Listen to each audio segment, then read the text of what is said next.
अस्सलामुअलैकुम दोस्तों, आज की वीडियो में हम देखेंगे कि ड्रामा सीरियल अर्तुगरुल गाजी के चौथे सीज़न की 10वीं एपिसोड में क्या कुछ होगा।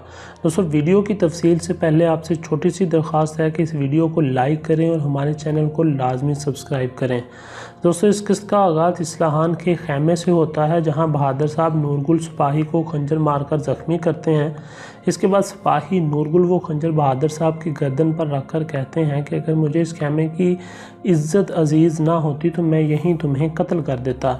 इस पर बहादुर साहब का बेटा सांजार नूरगुल पर हमला करता है तो नूरगुल वो खंजर इसे मार देते हैं, जिस पर अमीर सादतदीन कोपैक गुस्से में आकर कहते हैं कि तुम सब ने अपनी अपनी हद पार कर दी है।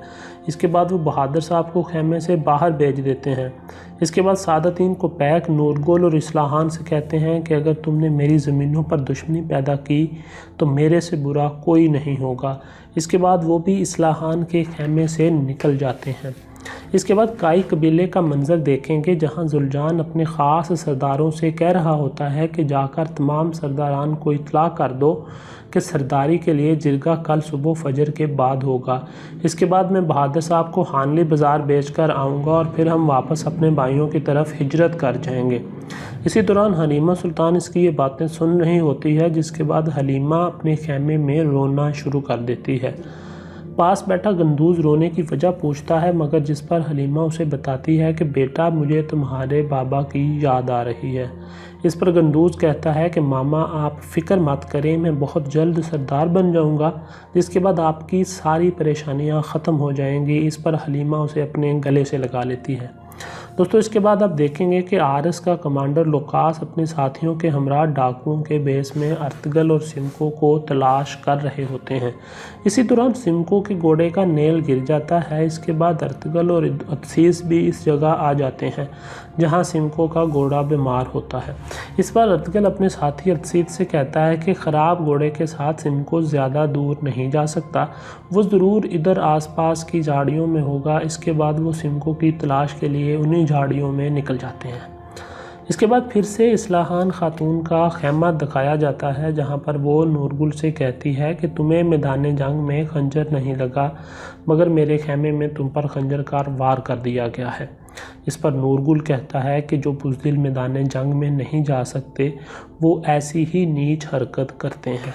इसके बाद इस्लाहान खातून रोते हुए सिपाही नूरगुल से कहती है कि मेरे पास इतनी हिम्मत और ताकत नहीं है कि मैं बहादुर साहब और अमीर सादतदीन का मुकाबला कर सकूं।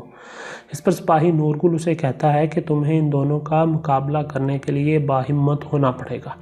इसके बाद सिपाही नूरगुल कहता है कि मैं और अर्तुगरुल के सिपाही हमेशा आपके साथ खड़े हैं। दोस्तों, इसके बाद काराजा खातून अपने खैमे में अपने बेटे सांजार की पट्टी कर रही होती हैं। इसी दौरान सांजार बहादुर साहब से कहता है कि बाबा मुझे हुक्म दे मैं सिपाही नूरगुल का सर उतार कर उसे लोगों के लिए इबरत बना दूँ। जिस पर बहादुर साहब कहते हैं कि अभी वक्त नहीं आया ये करने का। इस पर बहादुर साहब की बीवी काराजा खातून कहती हैं कि अगर हम चुप रहे तो वो हमको कुचल देंगे। इस पर बहादुर साहब कहते हैं कि काराजा खातून तुम मुझे अच्छी तरह जानती हो, मैं ऐसे लोगों से बहुत अच्छी तरह निपटना जानता हूँ, बस सही वक्त का इंतज़ार करो, इसके बाद देखना मैं उनके साथ क्या करता हूँ। इसके बाद हम देखेंगे कि सिमको का घोड़ा एक जगह जाकर रुक जाता है। इस जगह सिमको घोड़े से उतरकर दूसरी तरफ चला जाता है, जबकि अर्तुगरुल को धोखा देने के लिए वो अपने खाली घोड़े को आगे की तरफ भेज देता है।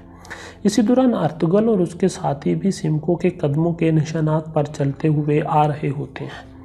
दोस्तों, इसी दौरान कमांडर लुकास अपने पहले से भेजे गए सिपाहियों की लाशों की जगह पर पहुंचता है। वहां एक ज़ख्मी से कमांडर लुकास पूछता है कि ये सब कैसे हो गया। जिस पर वो ज़ख्मी लुकास को बताता है कि अर्तुगरुल ने अपने साथ ग़ुलामों की फ़ौज बना रखी है, वो हम सब से निकल गए थे, मगर इसके बाद वो दोबारा सिमको की कैद में है। जिसके बाद ज़ख्मी के बताए हुए मकाम पर सिमको को तलाश करने के लिए कमांडर लुकास वहाँ से चला जाता है।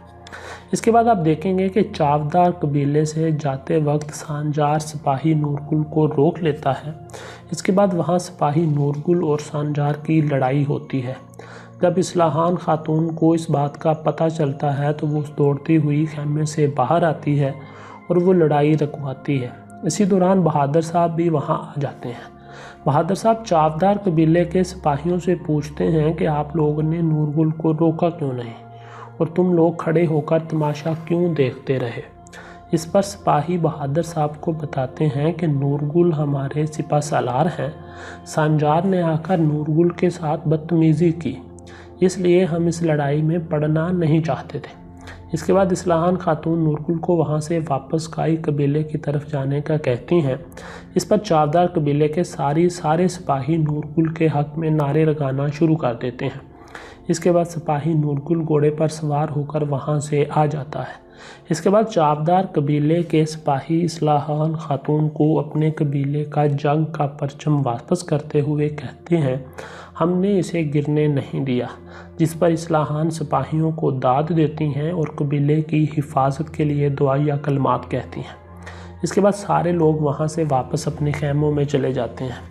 इसके बाद आप देखेंगे कि सादतीन कुपैक हानली बाज़ार की सराय में बैठे अपने खंजर को तेज़ कर रहे होते हैं कि सिपाही कोकतूक सुल्तान का ख़त लेकर आता है, जिसमें सुल्तान ने अमीर सादतीन कुपैक को लिखा होता है कि जल्द अज जल्द अर्तुगल के कातलों का पता लगाओ, नहीं तो मैं तुमसे इस गफलत का हिसाब लूँगा।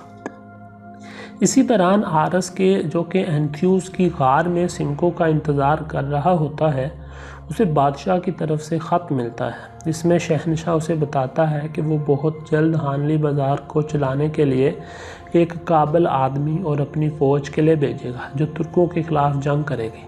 ये ख़त पढ़कर आरस बहुत खुश होता है। इस किस्त के आखिर में काई कबीले को दिखाया जाता है, जहां ज़ख्मियों के खैमों में तबीब आरफ सिपाही नूरगुल की पट्टी कर रहे होते हैं। इसी दौरान बाकी सिपाही भी वहां मौजूद होते हैं। सिपाही बाबर गुस्से से कह रहा होता है कि हम अभी चलते हैं और इस सांप को मार कर आते हैं जिसने हमारे भाई को तकलीफ़ दी है। इस पर तबीब आरफ सिपाही बाबर को बताता है कि सारी चाल के पीछे अमीर सादतीन कुपैक का हाथ है। वही हानली बाज़ार बहादुर साहब को फ़रोख्त करवाना चाहता है और हमें यहाँ से वापस भेजना चाहता है। इस बात पर सब सिपाही कहते हैं कि हम किसी भी सूरत यहाँ से हिजरत करके नहीं जाएंगे। इस पर नूरगुल कहते हैं कि चावदार के सिपाही भी हमारे साथ हैं, हम सब मिलकर अर्तुगल भाई का बदला लेंगे। इसी दौरान हलीमा सुल्तान सो रही होती है तो उसे ख्वाब आता है कि अर्तुगल वापस खैमे में आ गए हैं और वापस आकर अपने बच्चों से प्यार कर रहे हैं। इसके बाद वो देखती हैं कि अर्तुगल उससे भी मिलते हैं और बिना कोई बात किए खैमे से निकल जाते हैं। इस पर हलीमा ज़ोर ज़ोर से उन्हें आवाज़ें देती है, मगर इस दौरान इसकी आँख खुल जाती है और वो देखती है कि खैमे में कुछ नहीं रहा। इसी दौरान सीज़न 4 की 10वीं किस्त का इख्तिताम हो जाता है। दोस्तों, उम्मीद है कि आपको ये वीडियो पसंद आई होगी। मज़ीद वीडियो से बाखबर रहने के लिए हमारा चैनल को लाजमी सब्सक्राइब कर दें। अगली वीडियो तक के लिए अल्लाह हाफिज़।